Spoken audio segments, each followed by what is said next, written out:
Izay ny amin'ny vaovao iny fa eo amin'ny ady amin'ny kolikoly kosa zany dia miditra an-tsehatra ihany koa ireo fiarahamonim-pirenena. Natolotry ny vovanan'ny firaisamonim-pirenena Rohy tamin'ny fomba ofisialy androany. Ny drafitrasa telo taonan'ny firaisamonim-pirenena malagasy eo amin'ny sehatry ny ady amin'ny kolikoly.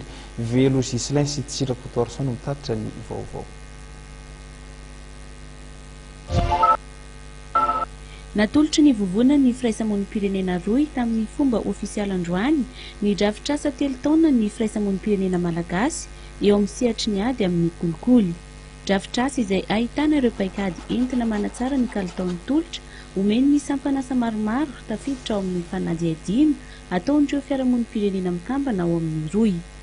Ny fotoana maharitra zany dia navelantsika ho an'ny ataoko hoe rafitra voafantina irery ihany ataoko hoe ny akamaroana resaka ady amin'ny kolikoly dia ny bianco zany samy filina fa ohatrany somary ny anangalana kely zany mpiara-miovinandikafa atao anatin'izy io nefa tsika tokony andraikitra daholo araka ny filazan'ny namana teo. Ity zany ampiseho bebe kokoa fa tena hiditra ao anatin'ny sehatra amin'ny lafiny henfitra kokoa ary ny amin'ny atsipiriany bebe kokoa ny firaisamonim-pirenena miara-misalama ireo rafitra ireo.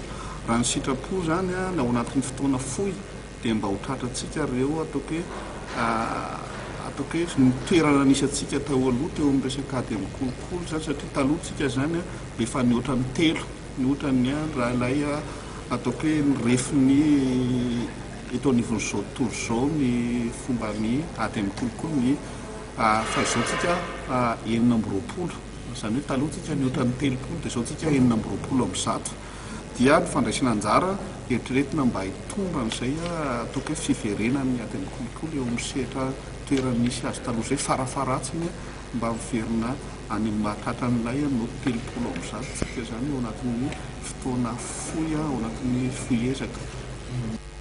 Ezaka moa ny ampiatra ity drafitrasa ity amin'ny sehatra maromaro kokoa amin'ny manaraka sy manerana ny nosy raha ny fanazavana hatrany. Efa natomboka tao amin'ny sampana mizatra ny fahazon-dalana mamily fiarakodia ity tetikasa ity ka efa nisy ny vokatra azo raha ny nambaran'ireo tompony andraikitra hatrany.